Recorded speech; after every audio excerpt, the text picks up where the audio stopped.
Okay, here's a quick overview of toAE. I have a Maya scene open. It's a simple fly-through past some primitive objects. I also have an After Effects scene open with a play blast of that same animation. Back in Maya, we have toAE open here. And if we want to export the camera and some nulls to After Effects to do some 2D work, all we have to do with use selection checked, we're just going to grab all the objects that we want to export. We're going to grab the camera and we simply say send to AE, and then it's going to run through that and output it. Back in After Effects now, we can take our output file, which is going to be an MA, and we drag it in. You'll see here we've made a sequence of the scene we've been working with. If we open that sequence, we can now bring in the play blast, and we can see we have our null objects stuck to it.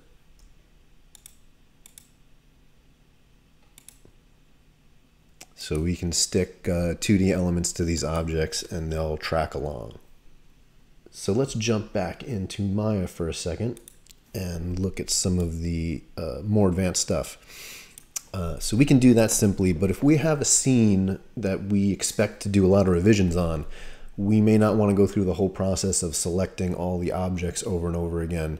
So what we can do is uncheck use selection, and now we can use this tagged nodes tab to take all the objects that we want, and we can add those nodes to the list. And now they're tagged in scene, and we can save and work and version up, and it'll always know, it's always going to remember this list of objects that we can use. So I'm just going to create a new object, and we'll put it up here so we know what we're looking for. And if I add this to the list now, I can add locator 1 there, right? And now I can export again.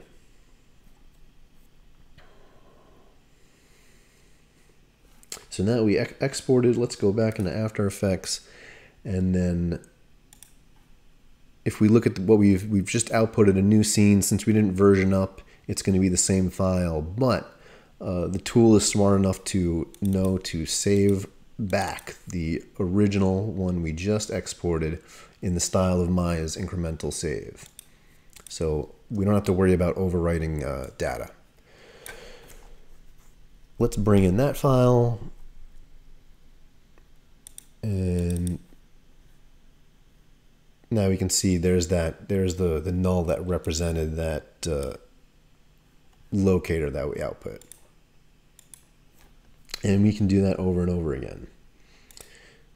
Now, as far as output, we have preferences.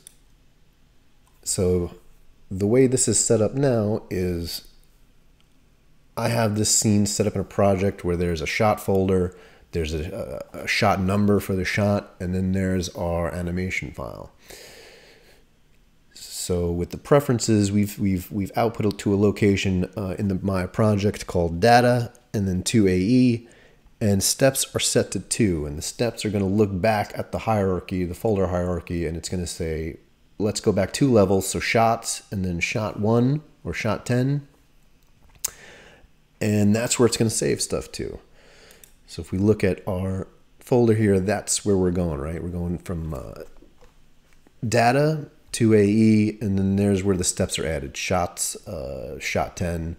So our files are not going to cross-contaminate each other. They're going to go to the right place. And we can set this up to go anywhere, really. It's not confined to the Maya project. We can go out of the hierarchy of the Maya project as well.